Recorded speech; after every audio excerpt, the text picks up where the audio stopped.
人的一生中，遇到贵人不容易，我们都想过上更好的生活，这离不开钱，所以我们努力、拼搏、奋斗，希望能够多赚点钱，过上自己想要的生活。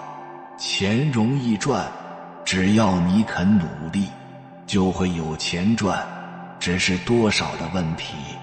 但是如果你想要发财，就没那么容易了。你需要努力、坚持，最重要的是做好自己。一个人发财之前，需要失去5样东西，这5样东西，大部分人身上都有，所以大部分人都发不了财。如果你想发财，就要先失去这5样东西。1. 失去暴脾气。强者懂得控制自己的情绪，本事不大，脾气就不要太大，否则你会很麻烦。想发财，多半没可能。一个人想要发财，先要失去暴脾气，学会控制自己的情绪。如果你连自己的情绪都控制不好，你又如何掌控你整个人生？真正的强者，往往都戒掉了情绪，懂得隐忍，不会轻易动怒发脾气。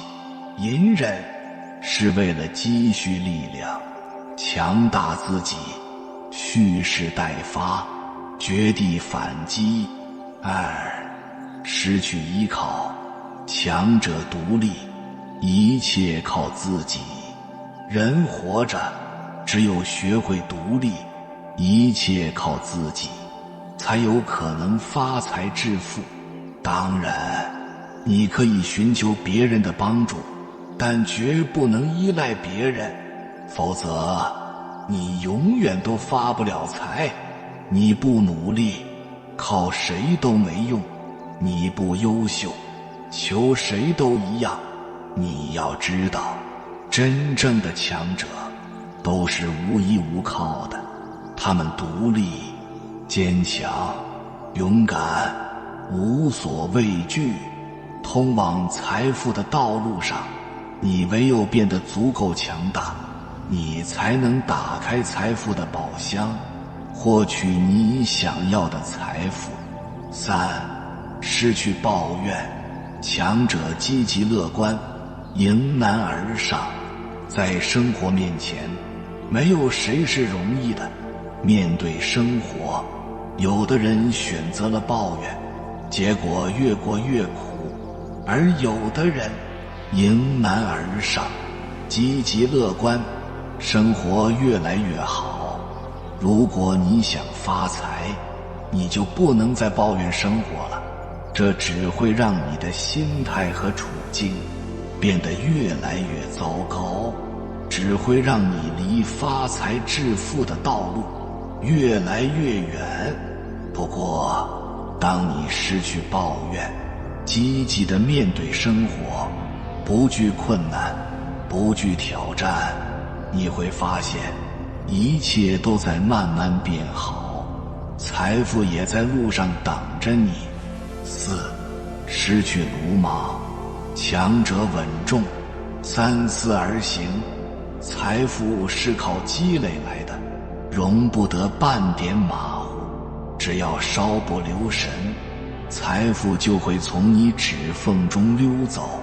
人若想发财致富，就不能鲁莽。鲁莽只会坏事，只会将本拥有的一手好牌打得稀巴烂。做人要稳重，三思而行，如此方能成大事，发大财。稳中前进，稳中发展，用时间来积累财富，这才是发财致富的可取之道。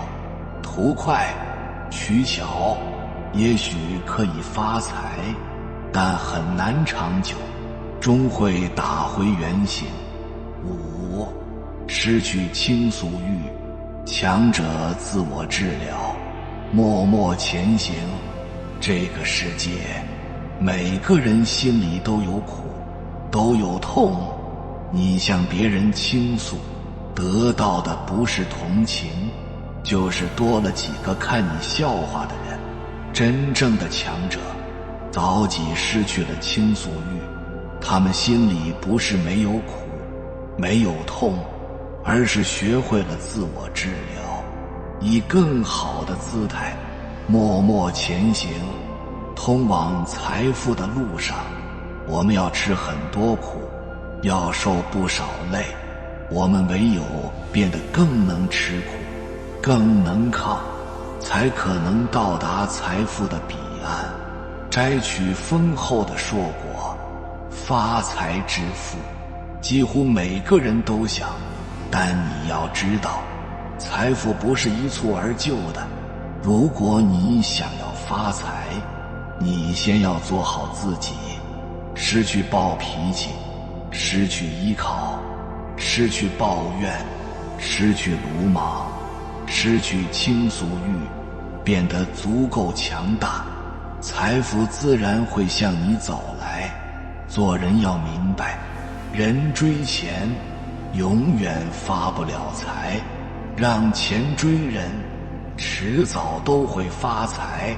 所以我们唯有努力优秀自己，强大身心，让自己变得更有价值，财富自然会与你相遇。财神经上记载，财神爷是头戴金来身穿银，富甲天下，怀中还抱了一个聚宝盆。有财专施有德人，没有德的人得不到财神爷保佑。小财靠努力，大财靠福报。财富来源于布施，获得财富的根本在于布施。至于怎么推广自己的产品与服务，开发客户，还是投资技巧，那是属于术的层面。虽然这些都很重要，但是我们即使积累再多的知识，都是逃不过因果。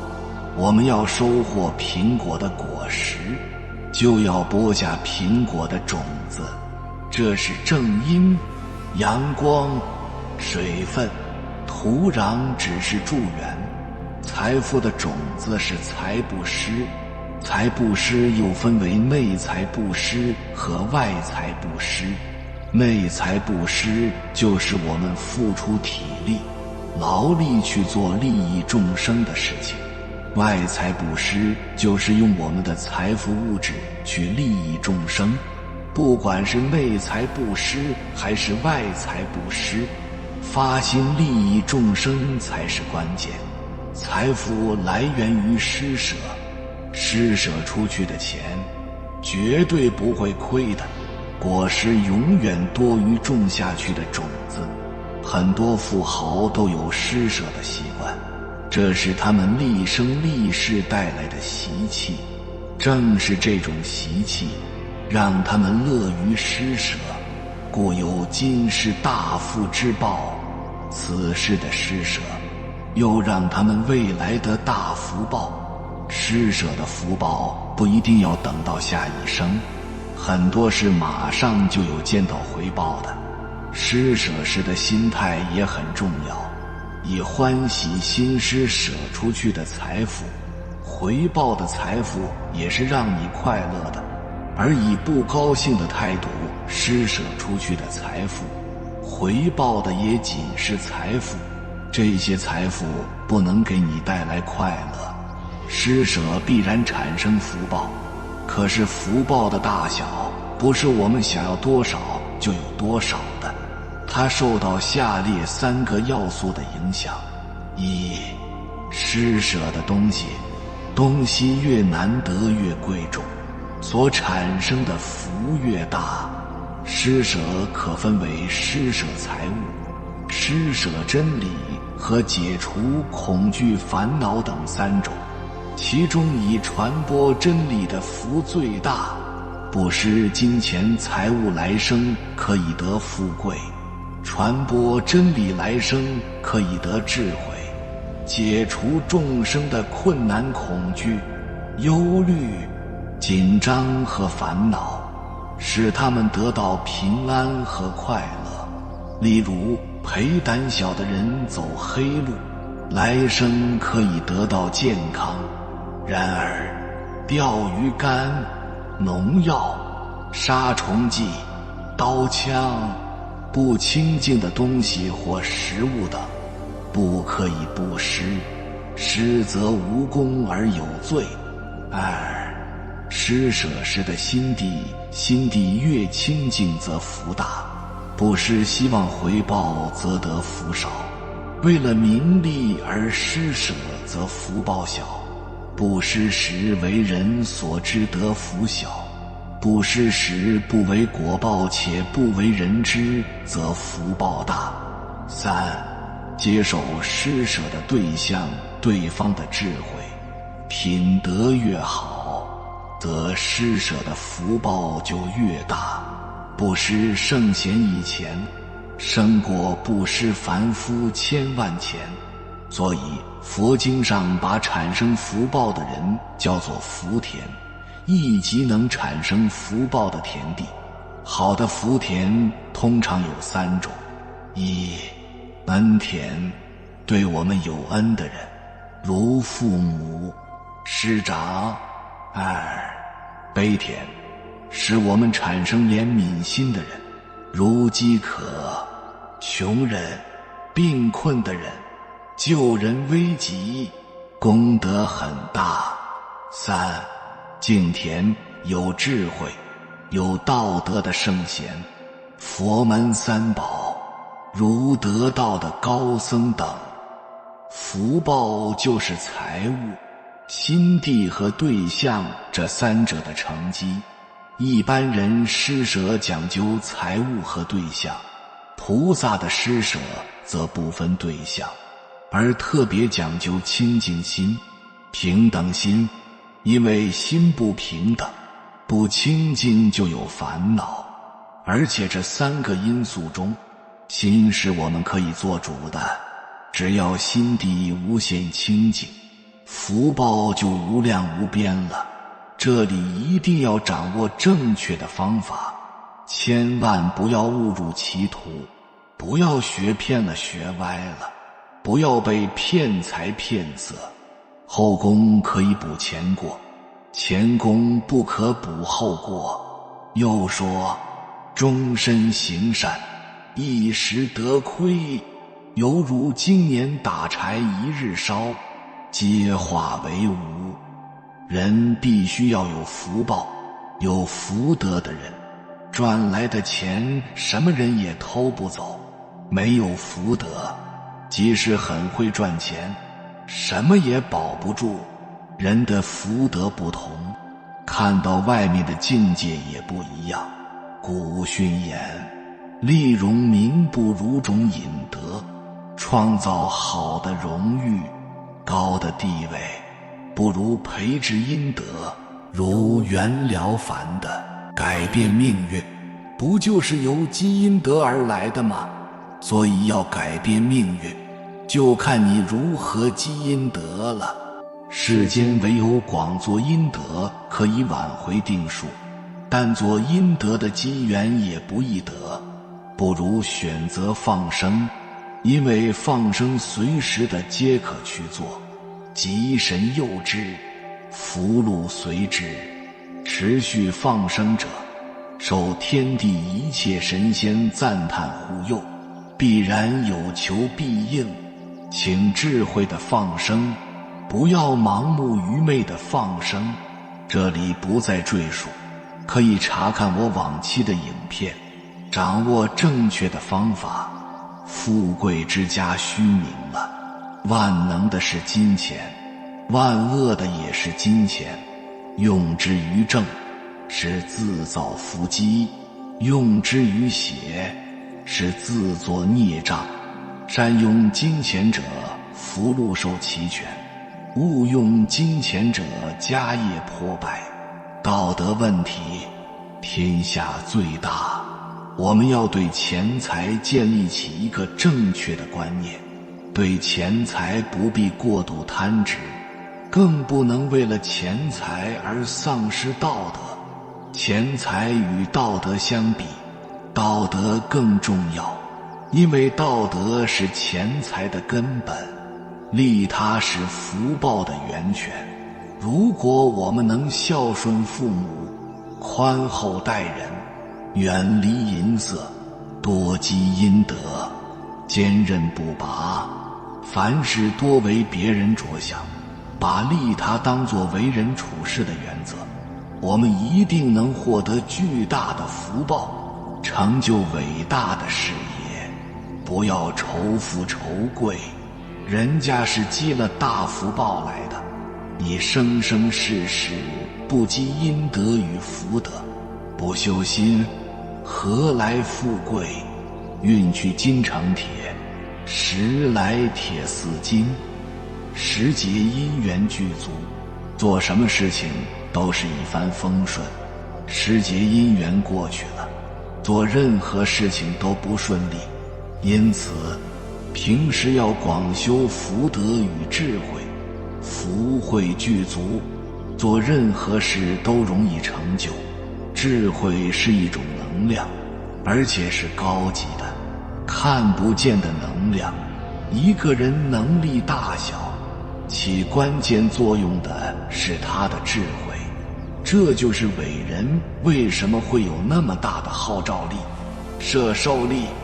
他们的内心蕴藏着无穷的智慧，他们心念一动，就会调动大量的能量来帮助自己完成所要完成的事业。智慧能量需要我们从虚极尽独找，从天地吸取。一个静不下来、虚不下来的人是不可能有什么大智慧的。所谓虚怀若谷，就是形容能够含敛能量的样子。还有非常重要的一点就是，一个人拥有的能量大小是和他的心量完全成正比的。他的心量有多大，他吸取的能量就有多大。能量越大，能力就越强。仁慈博爱者，心胸宽阔，故能福禄丰厚且悠长，对诸事情都表现出宽宏大度的气魄。浅薄无知者，心胸狭窄，故福禄微薄而且短浅，对诸事皆现短视尽力的样子。天赐之福，掀开其会。还有句大家都不陌生的俗语，福至心灵，祸来神媚。后半句可能听过的人少。一个人的福报要来之前，他的智慧一定会慢慢打开。有人可能会想不通，智慧跟福报是两码事，打开智慧跟福报有什么关系？很简单，只有智慧开了，我们才能真正成为一个有福人。生活要节俭，不浪费，要惜福。纵有大福报，也只享受一点点，其他统统分给大众共享。你的福报愈来愈大，永远享不完。我的福报给人享，人家有福报，我不要拿他的，我只有付出奉献，没有求取，心才清净，才相应。真这样做，福报愈来愈大。所用之物皆要珍惜，物尽其用，不要浪费。用任何东西都要珍爱它，不要轻贱它，这就是惜福。惜福不只是省下那一点东西，也不是你买不起，而是一种生活态度。这种态度决定你有没有资格享受福报。福有应享的福和不应享的福。应享的福是自己工作所得来的代价，能够住好房子，穿好衣服，吃好东西，坐好汽车，可以享受一番。可是要知道，享完之后就消福了，而在福报的银行就没有存款了。这里需要根据自己的实际情况，不要偏执，不要纠结。不应享的福，就是在本分之外求享受。有侥幸得来的福，好像强盗，抢人家的钱，自己享受，这是不讲道理的享受，必定会受到法律的制裁，在福报银行的户头就透支了。应享的福，享完之后就报销了福，何况不应享的福，硬要勉强享受，这不但消福，而且还要亏本。因为这种关系，福不可享尽，享尽就没有福了，苦可受尽，受尽则没有苦。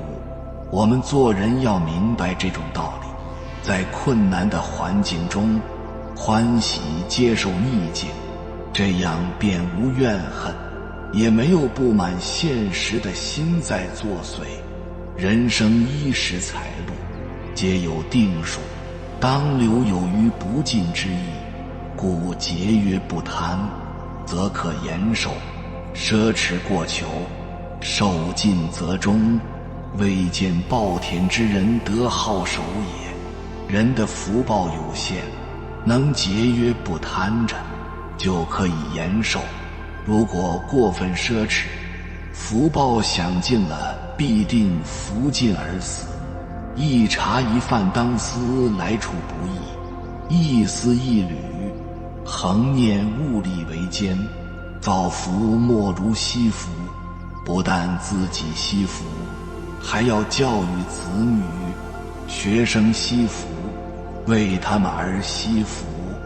我们更要知道，在生活中多积福，广积福，少漏福，多一点感恩之心，在一切值得感恩与不值得感恩的地方，发现感恩的地方，这样天地万物都会眷顾你，对你恩宠有加，让你逢凶化吉，处处眷顾着你。司马光家训里面说，积金以遗子孙，子孙未必能守；积书以遗子孙，子孙未必能读。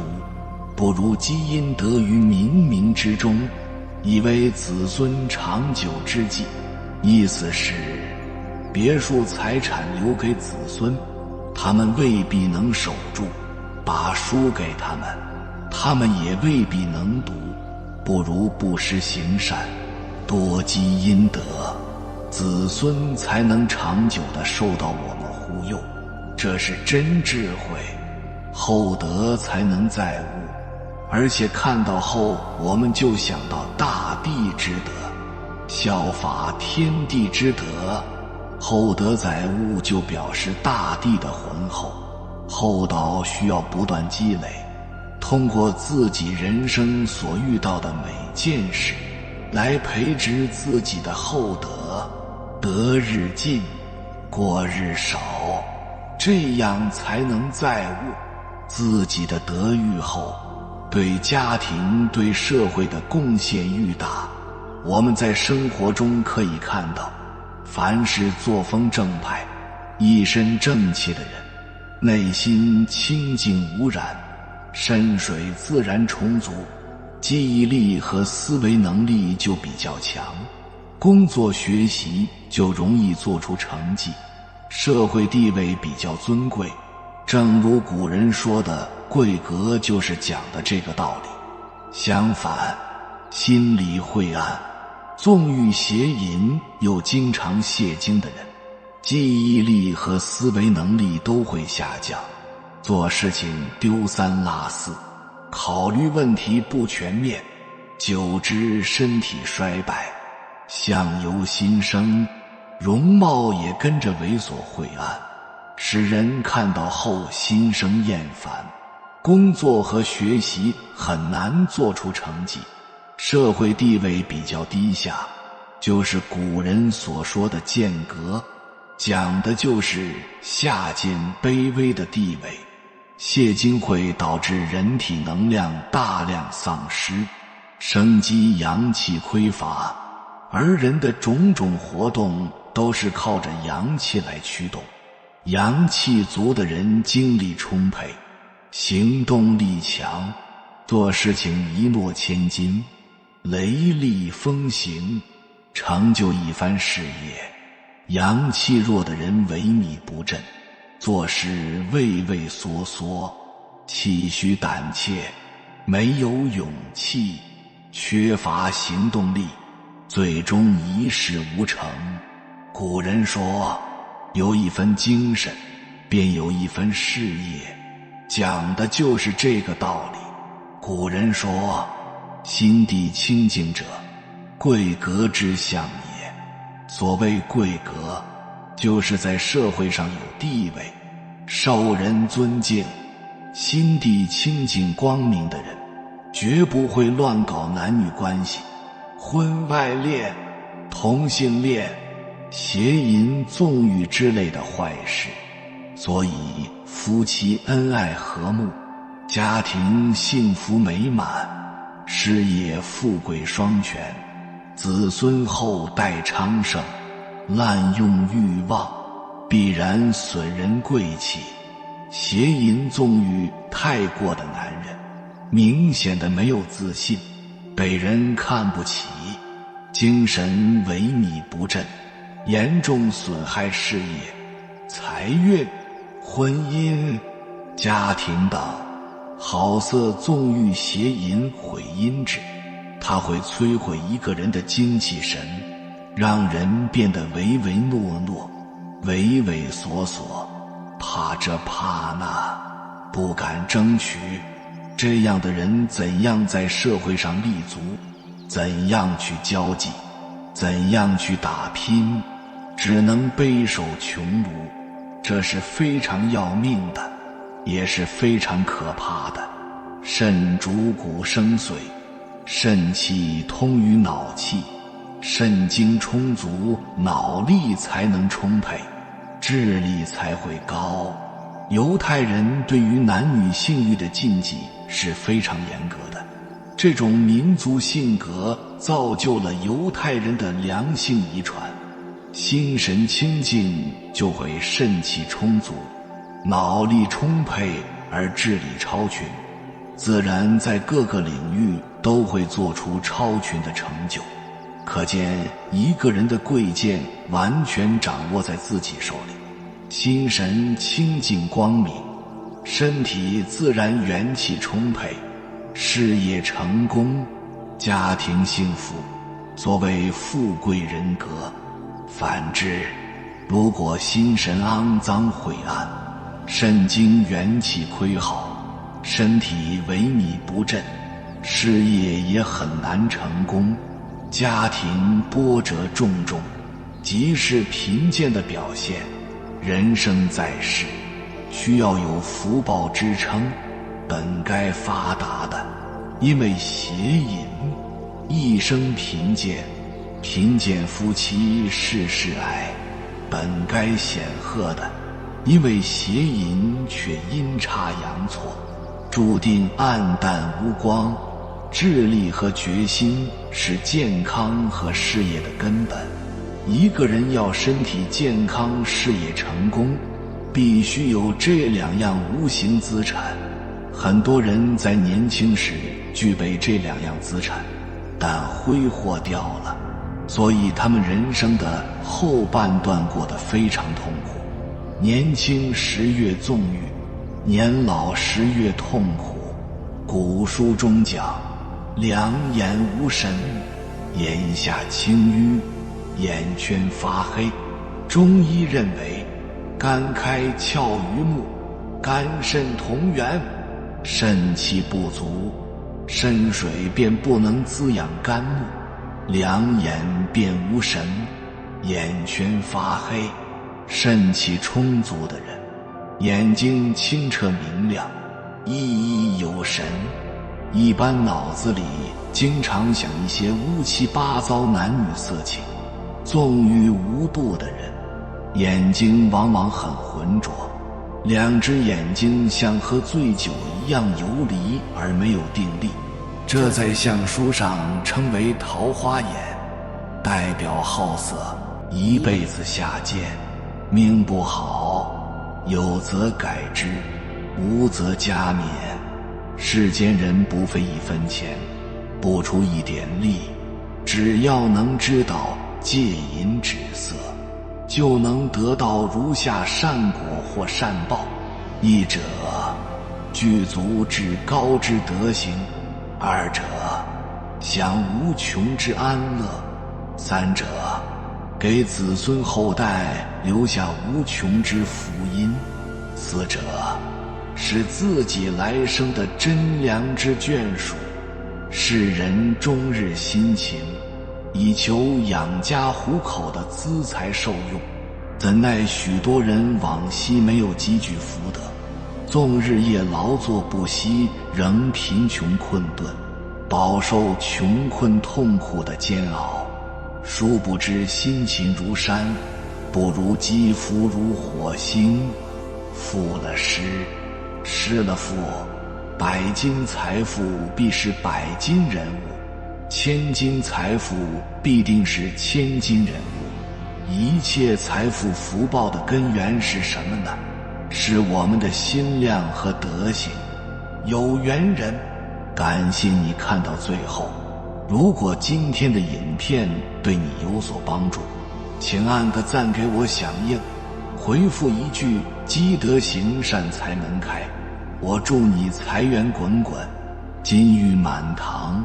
还没有订阅频道的，请点击右侧的订阅按钮，与我们建立更深的连接，随缘加入会员，与同频之人共修福报，随喜转发，传播善知识，功德无量。